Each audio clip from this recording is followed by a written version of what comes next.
I've never really had a set way to talk about books on this channel, and I thought for a while doing a recent reads style video would be good, but then like talking about like the past 10 books that I read, rather than doing monthly ones, which I tried for a while, I think, but just because I don't read that much, then like monthly ones would, I don't know, I'd feel pressure to get a certain amount of books under my belt by the end of the month, and that didn't feel right either. So yeah, I did recent reads, and then like at some point last year I just stopped. A lot happened last year, so like just making videos in general was kind of tricky, but specifically the recent reads formula just completely fell by the wayside. And I don't know, I felt like I made a list of all the things I read, and I thought at some point I'll do another one of those videos, and do another recent reads for this channel. But like looking at them now, I realized I don't need to talk about all the books that I read, and I thought maybe just in general I don't need to talk about all the books that I read on this channel, even though I don't read loads, I would say, especially compared to your average booktuber. I reckon I read on the smaller side of things and slower side of things, but still I feel I just don't need to talk about everything. Just the things that interest me or that I feel like I want to talk about. So yeah, I think what I'll do instead is close off my recent reads videos for now with one just talking about the books I read last year that I didn't talk about at all on this channel, but that I kind of wanted to say something about. Because when I went over that list of things I read, there were actually a few where I was like, oh, I kind of wanted to mention that at least. I'm not sure if I'm going to bring this format back at any point, or like maybe adapt it, or I don't know, we'll see. But for now, I'm just going to focus on filming whatever I feel like talking about. So it's probably going to mean that it's a bit more random than usual, but my channel's pretty random anyways, I feel. So without further ado, I'll get into the books. First of all, we have Tangleweed and Brine by Deirdre Sullivan. I just saw, this is one of those ones I just saw in the library, had a nice cover, I picked it up. It's a kind of young adult fairy tale retellings, very feminist, very Angela Carter, Bloody Chamber kind of feminist, right? I think it owes a lot, but I think most fairy tale retellings owe a lot to that book. But this one maybe especially. But one of the best things about it is that it also has its own voice. Like Deirdre Sullivan is a great writer. She's like, all of these stories have a really similar style, but it doesn't feel repetitive for the most part. Sometimes a little bit, but for the most part, it just feels distinct. Like this is the writer's voice. They're very like kind of impressionistic stories and retellings. The sentences are always super short, like often like just 3 words to a sentence. And so you almost feel like you're getting a list of impressions often, and like usually like really vivid, kind of sensualistic, material kind of impressions. There's often like a very dark or violent undercurrent going on, but like, I mean, that's true of fairy tales in general, but Sullivan really kind of minds that. Something that was nice was that in the table of contents, every chapter is a fairy tale, but she's made up her own titles for them. But next to her title, there's the title of the original. So what I would do usually, the way I read it was I would read them at random, like throughout the book, and then I would, as I was reading it, try and figure out the fairy tale that I was reading, because when you start, it's not obvious usually what the fairy tale is, only it kind of becomes clear as you're going through, because it usually starts from a very unfamiliar perspective. I mean, the perspective is usually a woman's perspective over a young girl's perspective, but like, you know, it's not immediately clear what you're in. Like Rumpelstiltskin, I think, wasn't clear until we got to the spinning of the gold and stuff like that. I think that was the first one I read, or one of the first ones I read. And it had this structure which she repeats a lot, which kind of didn't work for me in a way, because she has this great opening where you don't know where you are or what you're reading. I mean, unless you've read in the contents which one you're reading, but like it's unfamiliar is what I mean. And it's kind of like sucks you into this world. You realize, oh, it's this fairy tale, and she's changed this part and she's added that part, and it's like all very vivid and interesting. But then it just finishes. Like the fairy tale story doesn't conclude. She kind of, once she's built up everything she needs to, and you can see where the story's going, she kind of just stops, and it's like she said all she needed to. She set up the concept, she connected everything that she wanted to, and she leaves the rest open because she presumes everybody knows how the story ends, I guess. And in a way that makes sense, because you wouldn't want to kind of overstay your welcome, and none of them do that. But on the other hand, part of the pleasure of fairy tales, I think, is the sort of I don't know, the completeness of a story well told, so a beginning and a middle and an end, and a lot of these stop in the middle. So I don't know, like on paper it doesn't sound bad, but like reading it, sometimes it did bother me. That like I felt like I was just at the interesting part of the story and then it was over. But yeah, a few disappointing endings aside, I thought this was a brilliant book and I would recommend it straight away to anybody who's interested in fairy tale retellings, especially of the darker feminist kind. I always end up filming these like around sunset, which is when the sun is like kind of doing weird things inside this apartment. So I'm gonna move over here for now to try and stop it like putting weird patterns on my face. The next one I'm gonna talk about is Good Pop, Bad Pop by, that's actually kind of hard to say, by Jarvis Cocker. Last summer I went to see one of my favorite bands, Pulp. Especially at that time I was like kind of listening to them all the time. The concert in the end was sort of the way I stopped listening to them. I'd been listening to them for like non-stop for like a year or more. But yeah, I really like this band, Pulp, from the 90s, and they did a reunion tour, and they came to Dublin, so I went to see them. Around the same time, probably not coincidentally, the frontman came out with this book, which is basically like a memoir of him going into his loft and clearing it out. He's basically Marie Kondoing it, like he's going through all the objects, holding them up, deciding if they spark value, if there's something that he wants to keep there, or if he's gonna like chuck it. And then he's having like a little chapter for each thing that he picks up to explain what it is, where it comes from his past, and like kind of if he's gonna keep it and if he's not gonna keep it, and weighing up its value to him. And this is really, I really like this idea as a way of structuring a novel, because it's got this chance element and a sort of like encyclopedic kind of element to it as well, because every section is just an object, and then like as things go on, as we get the descriptions of the object, we build up a sense of this person's world, their past. I've read like books and stories like that use this dictionary or encyclopedia kind of format before, of listing things, and I always like it. There's never been a case where I didn't like this kind of structure for a novel. So this novel structure plus the front man of one of my favorite bands, it just seemed like it was going to be a perfect book. I didn't know that was the structure, by the way, until I started reading it, so I was very pleasantly surprised. The kinds of objects that he finds in the attic are also really interesting. Like one of the first ones is a gum wrapper. So like you'd expect that to just be a piece of trash that found its way there, but apparently it has meaning for him as well because it's from the past. So he talks about it, he explains things, and then of course at the end he throws it away. But then there's like little surprises that happen. There's like these plastic figurines, like, you know, like a soldier and a little skeleton, and like he finds like a bunch of these like kind of typical kid things, right? Which are like absolute tat. And he kind of apologetically explains why they're there in the first place, and then he gets into a more sort of impassioned defense of why actually they are kind of important, because they, you know, symbolize pop culture and different aspects of pop culture, and for him this is what pulp means, and pulp is the name that he gave to his band, but it was also sort of this artistic concept that he was coming up with when he was a child and a young man, like who wanted to create like basically an art project. That's one of the things I like about Pulp as a band. They're more like an art project than a like strictly musical band, I think. But yeah, he goes into this big explanation of these tiny little figures, which is kind of funny reading it, you know, because like it seems very abstract, and yet it's talking about something very concrete and silly. But like while you're reading it, all the while you're sure that he's gonna at the end of it say he throws them away. But then comes the shock, because when we get to the end, Jarvis Cocker says these little toys go in the keep pile.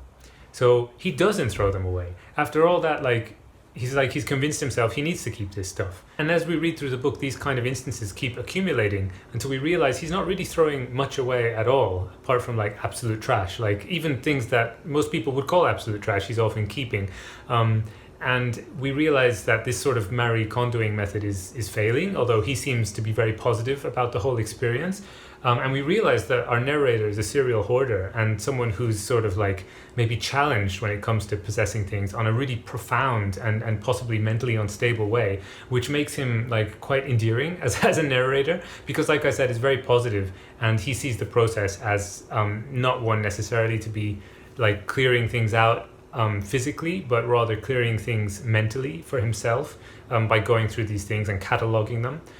That's the thing, it ends up being more of a catalog of stuff rather than an excuse to throw things away, even though the kind of the stated objective is that he's trying to clear out his loft. We kind of realize that it's more like a metaphorical clearing out of thoughts rather than objects. That's one thing that's charming about it. Another very charming thing is like the sheer range of topics and really unexpected topics that he gets into. Like he gets from one little spaceship toy, he starts talking about growing up as a kid in the 1960s and 70s and being obsessed with science fiction and space and the space race which was going on between Russia and the USA, and like how all these magazines and things which were, you know, like being published in the UK were really conflating science fiction and like actual you know, science, like when it came to space, and the sort of the sort of profound experience that he had as a child going to the cinema, watching 2001 Space Odyssey, not understanding it but just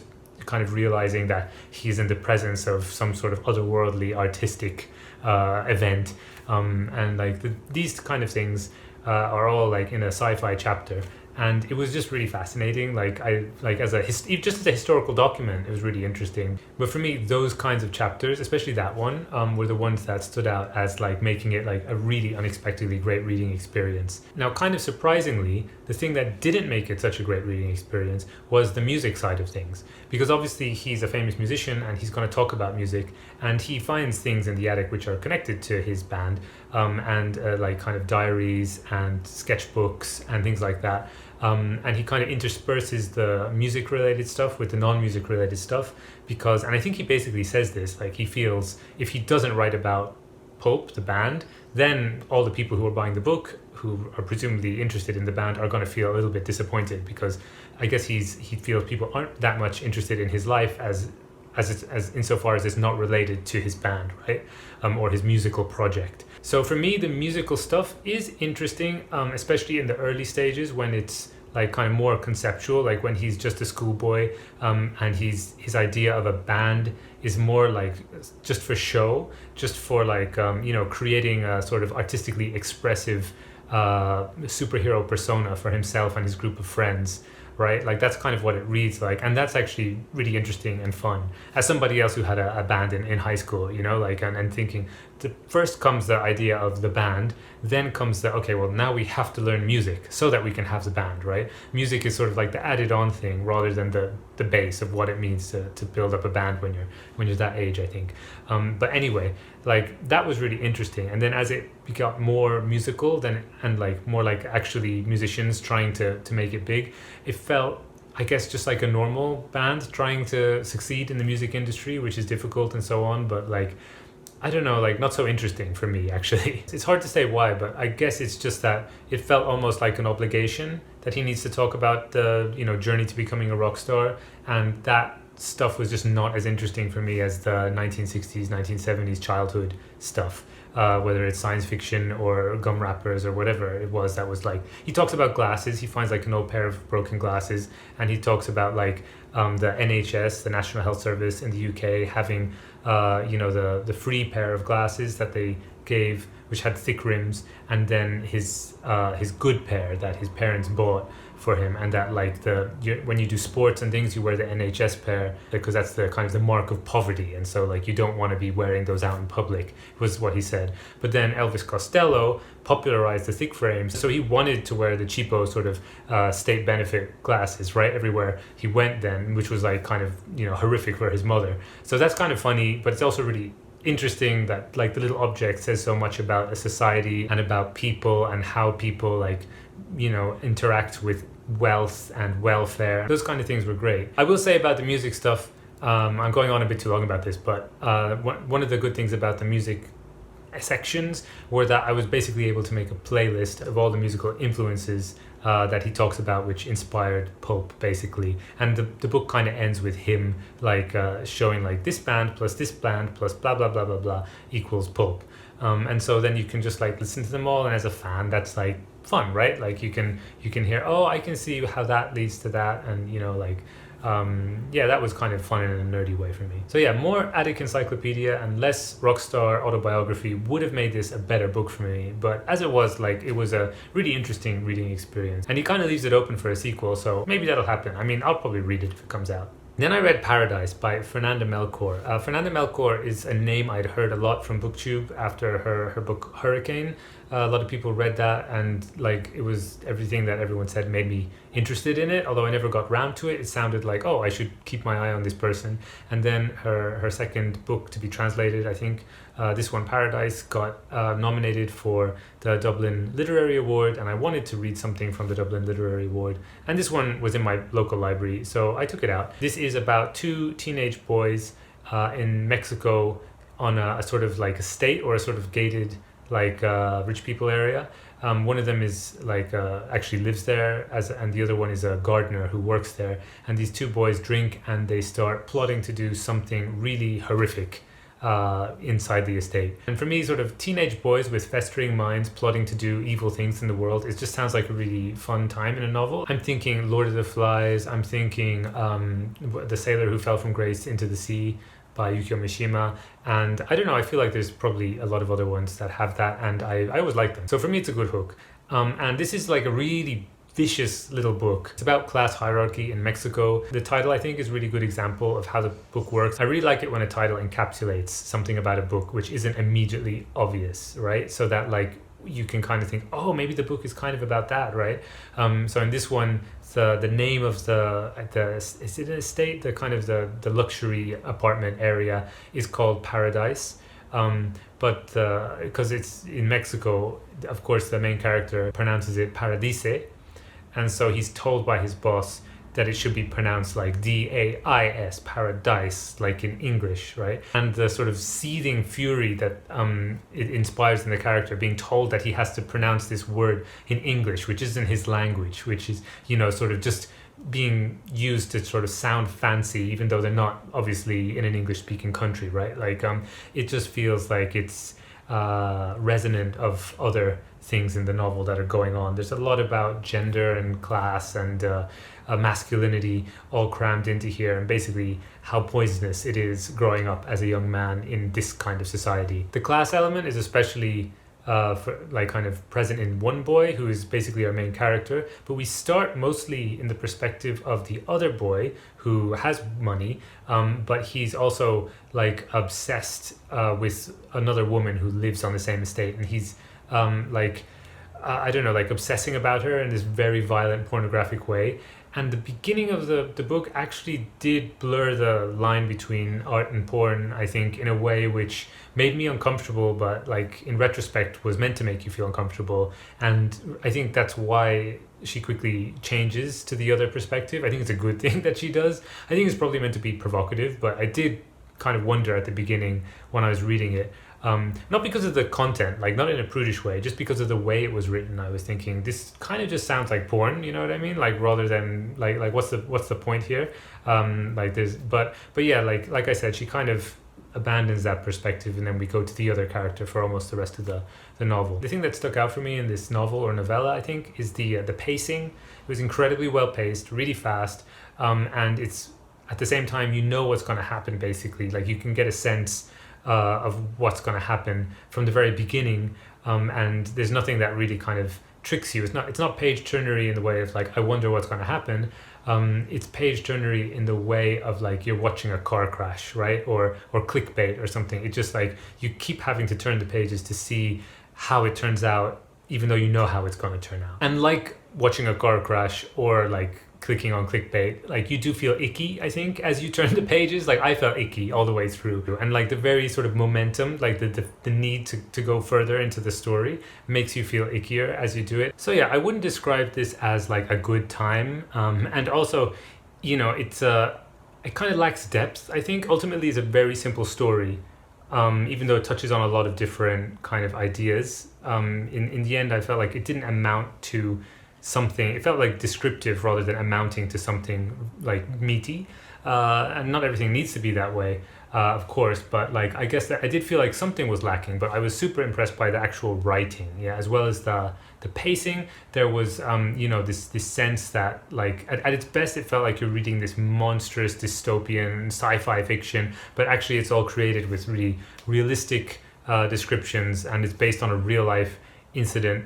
And so yeah, like that that kind of combination of things made me definitely want to read more by Melkor if she releases, if she has more stuff translated into English, I should say.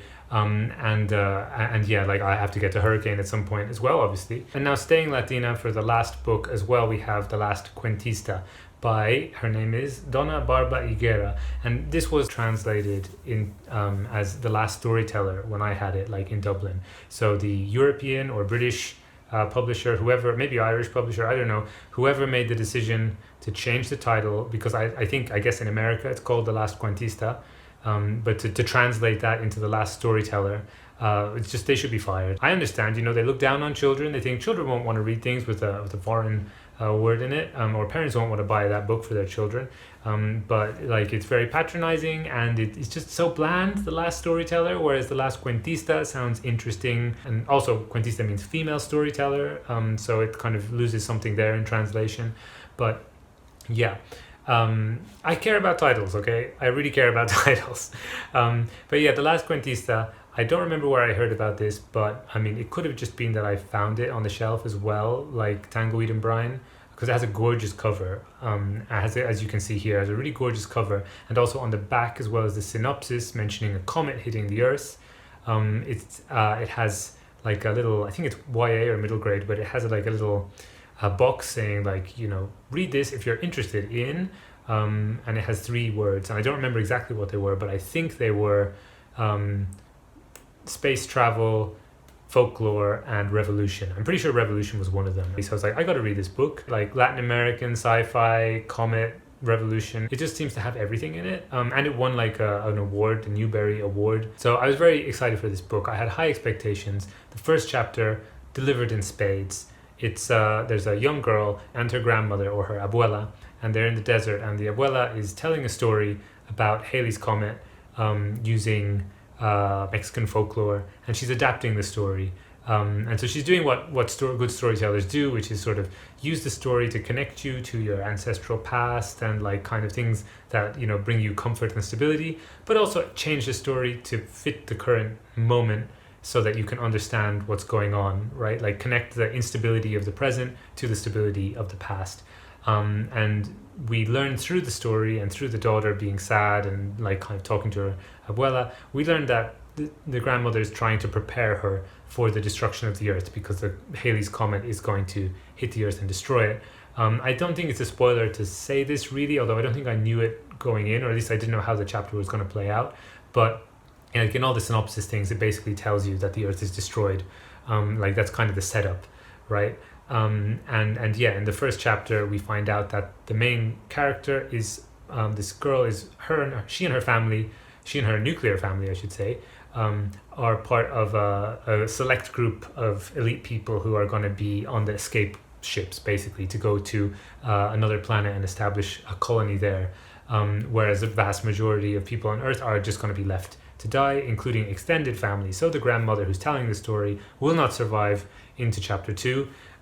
We know, and it's just incredibly moving. It's really done economically, not a word is wasted, and I think I was crying already after the first chapter, which is just, if you can do that as a writer, then that's 10 out of 10, isn't it?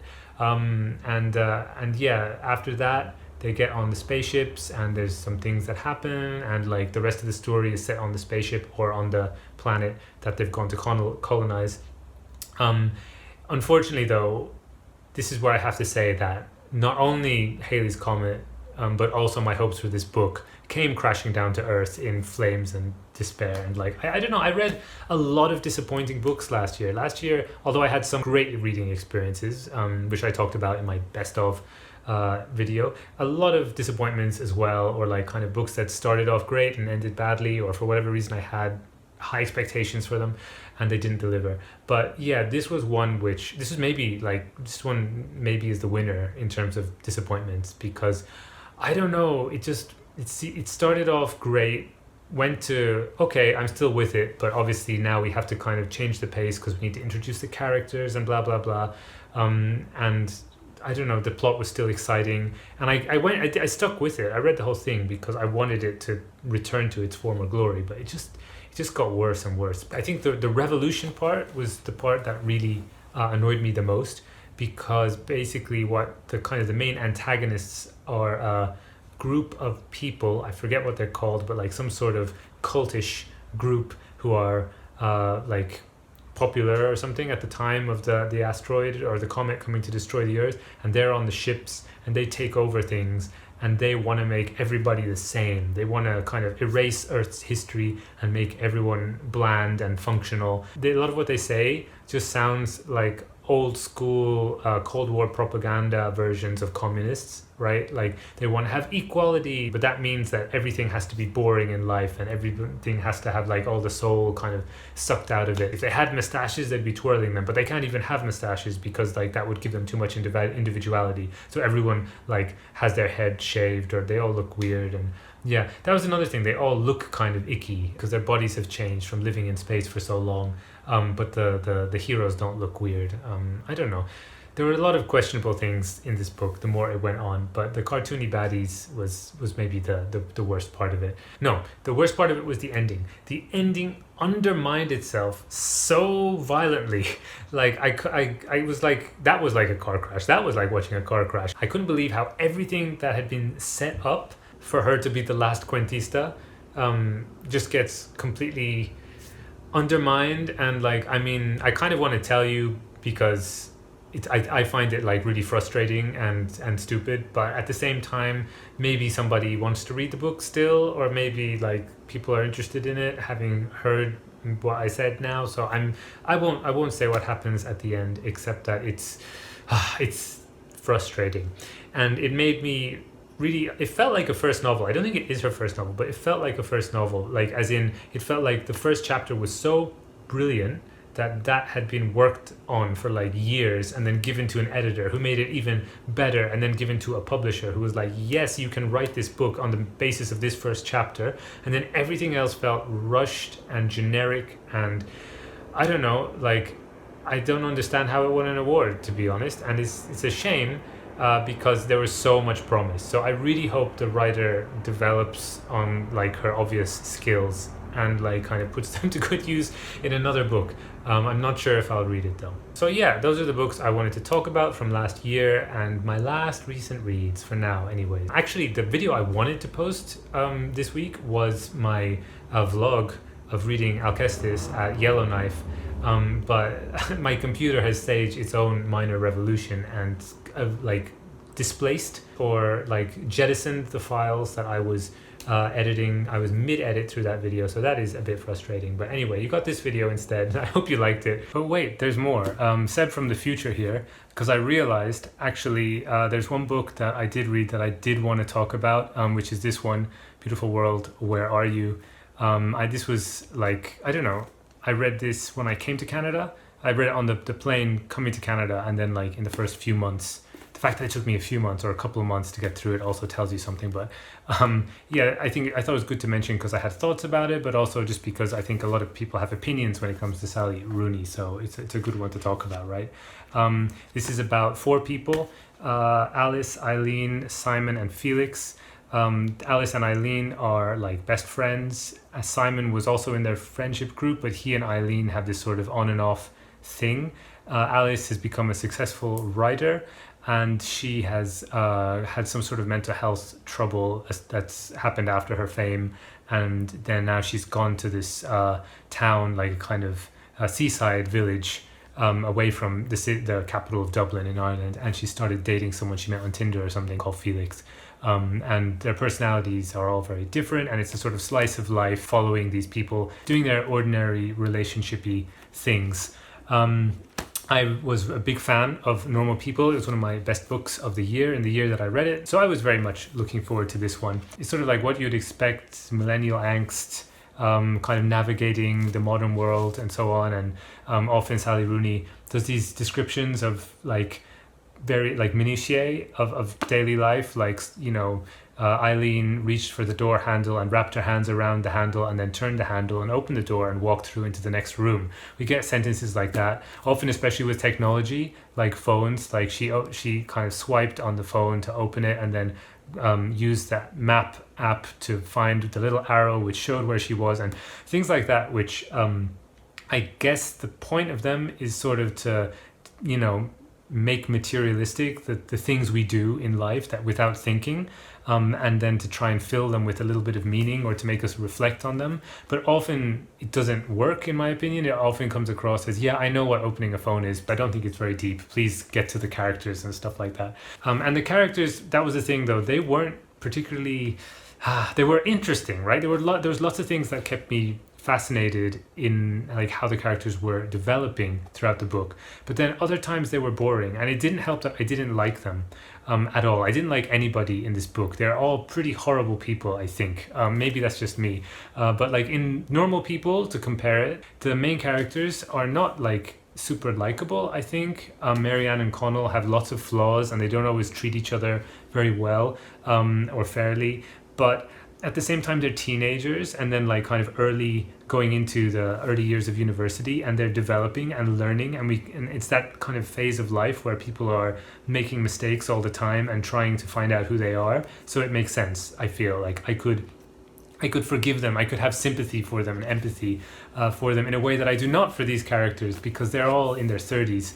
And that kind of bothers me. I kind of feel like not necessarily they should have their shit together, because I'm in my 30s and heaven knows I don't, but more that I don't know, they seem very immature in a lot of the things that they talk about to me. Like there's a lot of it is the communication between Eileen and Alice through most of this is through email, and it's kind of building up towards a reunion between the two friends and then the two men who are in their life, like Felix and Simon. So you end up at the end with all four of the characters interacting. But yeah, in the emails, they're often talking about aesthetics and art and, you know, writing and, you know, like what it means to write in the 21st century, and how can you write about, you know, like relationships and normal life when in fact, you know, there's war in Gaza and stuff like this, right? I mean, I'm not sure if she specifically mentions Gaza, but she talks about politics, and she talks about suffering, and she talks about kind of the strangeness about making art in, you know, in a troubled world. It felt like not particularly engaging for me, because I don't know, what I wanted from this book wasn't academic discussions, because if I wanted those kind of discussions, I could read that in another book which is specifically about these problems and kind of get into them in a more substantial way, whereas these characters don't have, in my opinion, a very substantial grasp of the things that they're talking about often. So that's fine if they're interesting characters, or if the things that they're talking about, these aesthetic discussions, are interesting in what they reveal about the characters. But I didn't feel like, I sometimes felt like it was trying to get a little bit preachy, maybe. The other thing that's connected to that, I think, is the coldness of the narrator. The narrator in this book kind of makes herself really visible by being so distant from the characters that she's talking about. So much so that, you know, sometimes she intrudes into the story to ask us questions. Like I have this bit here bookmarked where Felix is watching Alice giving a book talk, and it says that she talked about, I quote, feminism, sexuality, the work of James Joyce, the role of the Catholic Church in Irish cultural life. Did Felix find her answers interesting, or was he bored? Was he thinking about her or about something else, someone else? And on stage, speaking about her books, was Alice thinking about him? Did he exist for her in that moment, and if so, in what way? After the event, she sat behind the desk signing books, yada yada. So I was really intrigued by that, although I wasn't exactly sure why Sally Rooney decided to put it in there. Because normally, you know, the writer wants the reader to ask these kinds of questions themselves, right? We're supposed to be wondering about the characters, like, does he think this? Does she think that? What is, you know, like, we're meant to be working this all out in our head. So by, you know, inserting a narrator to kind of put in these questions, it almost feels like a sort of school teacher or book club group, like inserting discussion questions for what's going on. I guess the intention is to create this sort of psychic distance between us and the characters, to like put this kind of icy wall, and that does, I guess, contribute to the tone or the feel of the book. It doesn't happen very often, but it does occasionally happen that the narrator jumps in and asks us some guiding questions, I guess. But unfortunately, to me, it just comes across as the author trying to push us to find meaning in these sort of boring lives, like by saying like, think about it this way, or what about that, or maybe he's thinking about that and maybe she's thinking about that, and almost like including the critical analysis of the novel inside the novel sounds like it could be really exciting and interesting and like kind of experimental, but it does not come across that way. At least it didn't for me. I did not get along with the characters. A lot of the complexity and enmeshed nature of their relationships to each other was interesting, and did feel very kind of modern and like kind of what it's like to be this age at this time in history, which was what I liked about Normal People as well. But I also found the characters so dislikable in this that it kind of annulled any pleasure that I got from actually reading it, apart from sort of abstract kind of conceptual stuff. That might be an interesting thing, because I saw some reviews of this where people like liked certain characters and thought other characters were intolerable and so on. I thought Felix was the only character who seemed like a sort of half decent human in this. The other ones are sort of like too far gone, maybe in their own psychological kind of problems. But Felix was kind of interesting. But then I saw a review on Goodreads where somebody said that, you know, the friends were all nice except for Felix, who is like the scum of the earth, and how could anyone enjoy a novel where it has this character in it because he's so horrible. So maybe that is a kind of like strength of this book, that different people will have different relationships and ideas about the characters themselves, and so it'll be a good talking point. For me, having good talking points isn't enough though. I need the book to be beautiful, right? Like when I was reading it, I was thinking, beautiful book, where are you?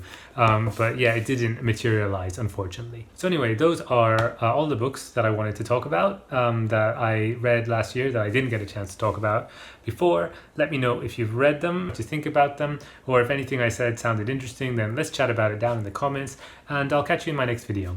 Bye bye.